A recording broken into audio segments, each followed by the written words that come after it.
What's up, guys? It is Monday, October 7th, 2024. We're at the Bitcoin block height of 864,681. TikTok, next block. Obviously, today is October 7th, the anniversary of that horrific attack on Israel. Israel's basically September 11th. And first, I want to say, I want to give my prayers and thoughts to the families and everybody else on both sides of the conflict, by the way, not just them, and the conflict that's been happening and unfolding since then, all the destruction and the people that lost lives and family members in the beginning all the way up until now, for both sides, by the way. I'm not on either one of their sides when it comes to that. Israel is our allies, obviously, but knowing what I know now with September 11th, or what I think I know now, what happened on September 11th in America, let's just say I don't trust the government. I've never made a public statement on my channel about this, but I'm going to make a brief one before I get started. Obviously, it was a terrible situation, what happened at the beginning and all the way up until this point on both sides. But my first question when I heard about it, and again, knowing or thinking what I know about September 11th, and also what I know about Israel's defense and the Iron Dome and everything else, what they have on their border, is how did the Hamas get in there? That's number one. How did they breach them from land, air, and sea? That's the first question. The second question I have is, how did they stay that long inside Israel? Because it's not like people, Israel didn't know that was a possibility. They're actually fighting against or defending themselves against them and others. And the third question is, how did they get out? Once they got in, once they stayed that long, how did they get out? And that's a question nobody ever asks, and I've never heard the answer to it. And I'm not a conspiracy theorist here. I'm just asking a question, right? But my thoughts on Israel in particular, because there's both sides of the fence, is that people feel like either you have to be on one side or the other. Obviously, Israel is our allies. It's been that way for a long time, and I love Israel. And people are going to get mad at me for saying this, but I don't want to get involved with Israel when it comes to this type of thing, because again, I don't know the answers to those questions I asked before, number one. And number two, I'm not going to go as far as say it's none of our business, but when you look at it from both perspectives, right? When you look at it from the Palestinians, again, not good people in the Hamas, section of the population, and because to me, I don't like the way it happened in the way it did with Hamas, wrapping themselves in the population and stuff like that. Again, you have certain people saying, oh, well, they voted for Hamas to basically be in charge of the Gaza Strip and all this other stuff, and the people in that area, and they deserve it. But then you have other people saying, no, they didn't vote for them. They basically have been terrorized by Hamas. And again, it depends on what side of the fence you are. But either way, I don't want any innocent lives being lost.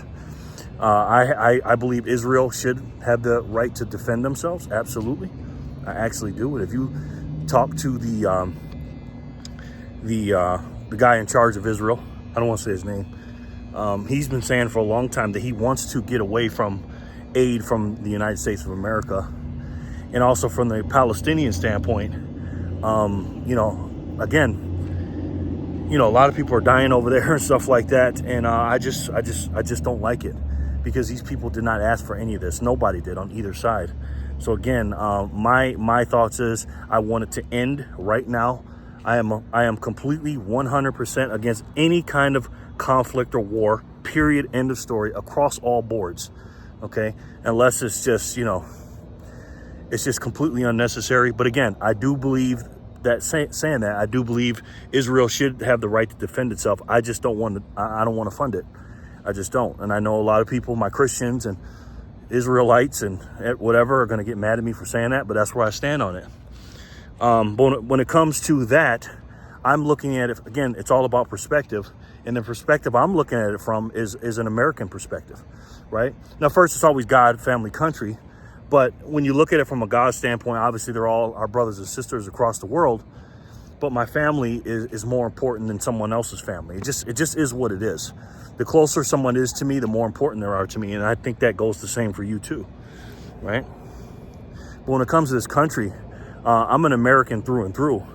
And when I see an open border, first thing I say is, yeah, that's messed up that it happened to Israel, and they should be able to defend themselves and their border. But we need to, before we need to send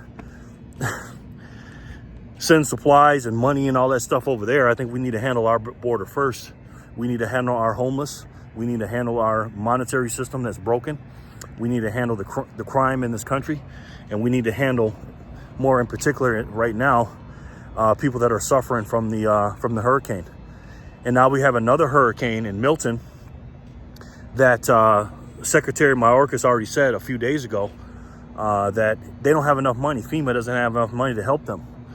And my point of view in this timeline that we're on, the part of the timeline that we're on, when we're hearing, I'm hearing dozens and dozens of different reports. And again, I'm not there, so I can't confirm these reports, but based on common sense and critical thinking, I believe them. I don't see why people on the ground would lie about this. I don't see why people that are suffering, allegedly what they're saying, the people from North Carolina, people up in the mountains and in Tennessee and places like that, I don't know why they would lie and say that FEMA is not really helping them. I don't know why they would lie and say FEMA is actually not only not helping them, but turning people around or confiscating the things that they are trying to bring into the people that need help. I just don't see why they would lie about that. And I'm telling you, if it wasn't for Elon Musk and Twitter, because I'm pretty sure that if the old people own Twitter, we wouldn't be seeing any of this stuff. You go on Twitter, and again, it's social media, but everybody's a journalist now. Everybody has a phone and everybody can talk. And people on the ground, whether it's private citizens with their own helicopters, private citizens with trucks and coming in there with supplies, and people offering their land and their homes and everything they have, for them to all be saying the same things, that FEMA's not helping, FEMA's not doing this, FEMA's not doing that, FEMA's turning us around and confiscating our stuff. Again, common sense and critical thinking is telling me when the mainstream media is saying that's a lie and it's the opposite, knowing that they lied about pretty much everything else, I'm 100%, me personally, I'm 100% sure. Well, I can't be 100% sure because I'm not there. I'm 99% sure that's the truth. And the only 1% I have a doubt is I'm not there. And that's the perspective I'm coming from. And with this storm Milton coming up, it's been raised up to a Category 5 in Florida. I love Ron DeSantis, man.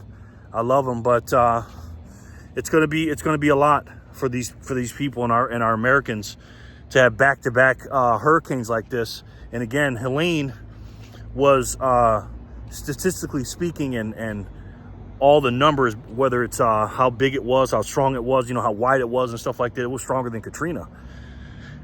And if you look on the grounds of what happened out there, it looked apocalyptic. It looked biblical for what happened to these people and Americans. The people are still suffering. And FEMA, instead of trying to give them help and stuff, they're just getting ready and getting coolers and stuff ready and body bags ready to bag them up and cool them off, Americans. I wonder sometimes, because I was going to get all into the Kamala hit this and the Donald Trump that. I don't think it's the time for that today.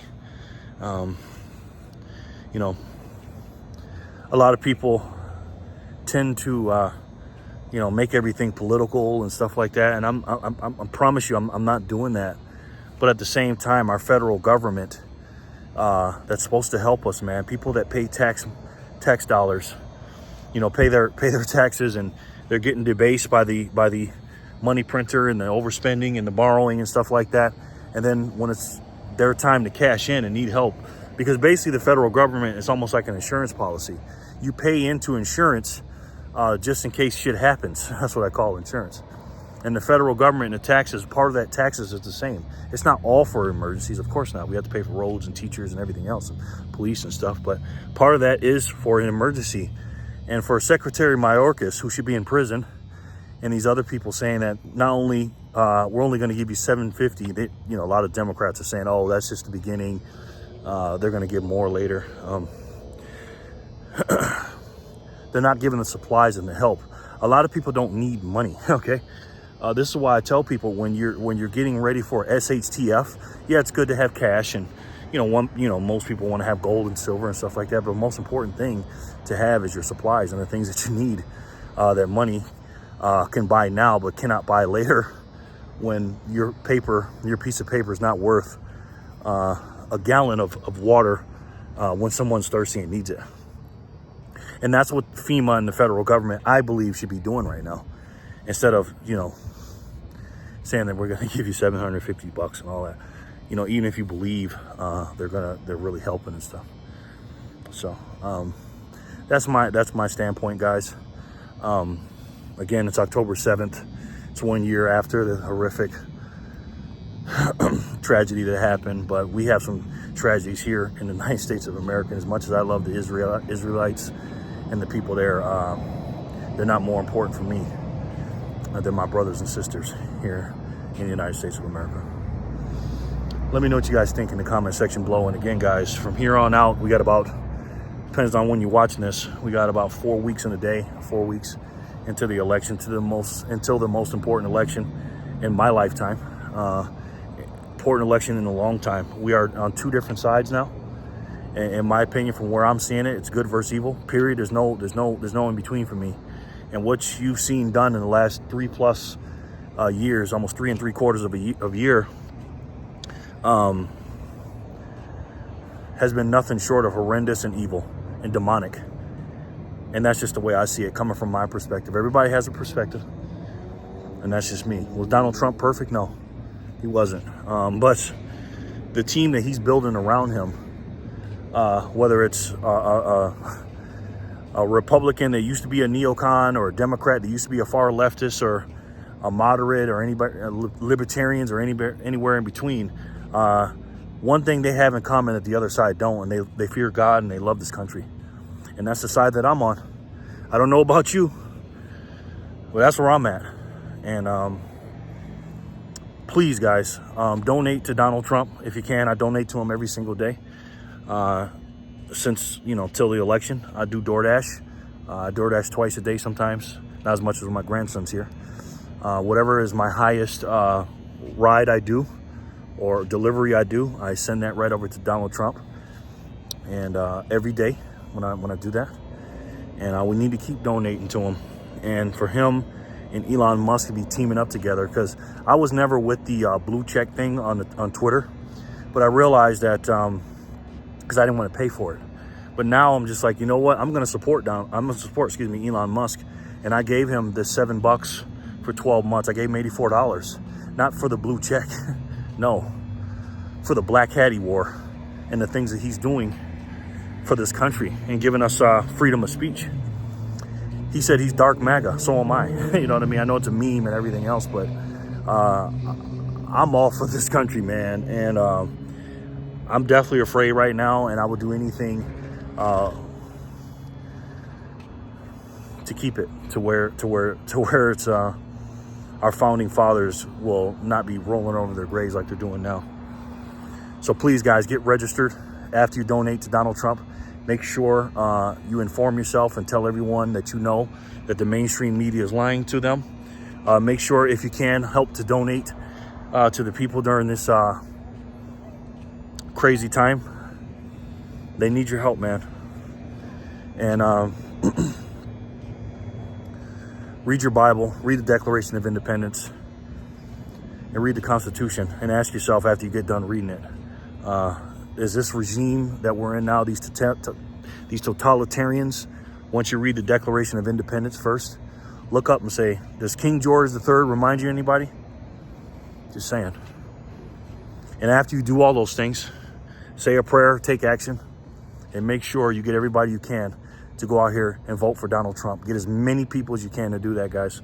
It's that important. Is he perfect? No, he's not. Absolutely, he's not. He's a very flawed human being, just like you are. But I believe God has brought him to us to be in this position, with saving his life after he came within millimeters of losing his life and everything else he's been going through. You won't find anybody stronger than that man. He got up and said, fight, fight, fight, and came back 12 weeks later to the same spot. So pray for this country. I pray for your family, and I pray for the victims, and hopefully Milton doesn't hit too hard. And let's keep fighting peacefully through this information war, and let's make sure we wake up as many people as we can. I love each and every one of you, and I'll talk to you soon. Peace and love, guys.